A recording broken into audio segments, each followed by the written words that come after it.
আল্লাহ পাকের গজব আপনারা জোর করে ডেকে নিয়ে আসতেছেন। এই সময় থেকে প্রমোট করে, প্রমোট করে, শিক্ষা থেকে ইসলামকে বাদ দিতে দিতে, সুদ ভিত্তিক অর্থনৈতিক ব্যবস্থার মধ্য দিয়ে, পশ্চিমাদের আনুগত্যের মধ্য দিয়ে আল্লাহ পাকের গজব জোর করে টেনে আনতেছেন আপনারা। আমরা সতর্ক করতেছি আপনাদেরকে, আল্লাহর গজব চলে আসলে কেউ রেহাই পাবে না, না ভালো আর না মন্দ, কেউ না। আর আমরা যারা ভালো সাজার চেষ্টা করতেছি, ভাই আমি নিজে বাঁচলে বাপের নাম, ওর উপরে আগে সবার আগে আযাব আসবে, ওর উপরে আগে আযাব আসবে। কারণ সে জানতো, জেনেও কথা বলে নাই কেন, জেনেও মানুষকে সতর্ক করে নাই কেন।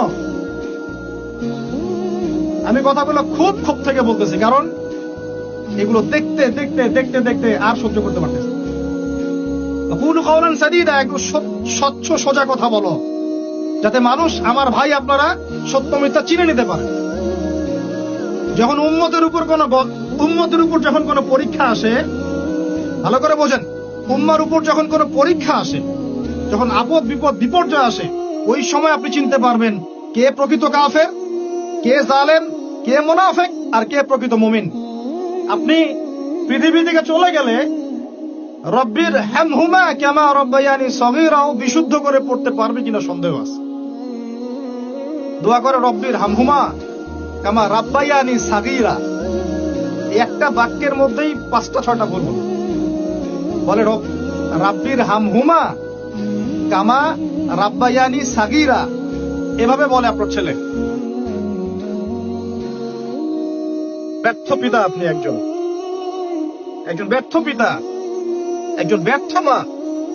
যে মা, যে পিতা সন্তানকে কোরআন শেখাতে পারলো না, এর চেয়ে হতভাগায় পৃথিবীতে কেউ নাই। কোরআন আল্লাহ পাক আপনাকে দিয়েছেন শোকেজের মধ্যে তুলে রাখতে।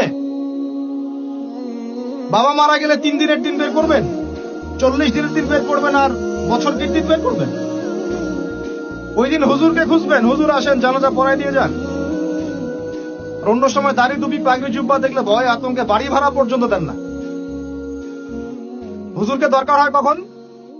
নিজের জানাজার সময়, বাড়ির কেউ মরলে, দোকান উদ্বোধন করবে, তখন জিলাপি আর ফরমার দরকার হয়। আর আমরাও এমন গায়রতহীন হয়ে গেছি, 500,000 টাকার জন্য আবার জানাজা পড়াতেও যাই। একটা প্যারালাইজড নোংরা প্রজন্ম গড়ে তুলছি আমরা। শিক্ষার কিছুই নাই, এখন কিচ্ছু নাই। আপনি কি মনে করছেন আমি আমার আবেগ থেকে কথা বলছি না? প্রত্যেকটা কথার রেফারেন্স এবং দলিল আমি আপনাকে ডিবেট করে প্রমাণ করতে পারবো। ইসলাম তো আস্তে আস্তে মিটিয়ে দিয়েছেনই, এখন যে নৈতিক শিক্ষাটুকু ছিল সেটাও নাই। এরা সার্টিফিকেটের জন্য পড়াশোনা করে, অনলি ফর চাকরি, অনলি ফর একটা ইন্টারভিউ। এই শিক্ষায় শিক্ষিত হয়ে এই জাতি কোনোদিনও সফল হতে পারবে না, ইনশাআল্লাহ।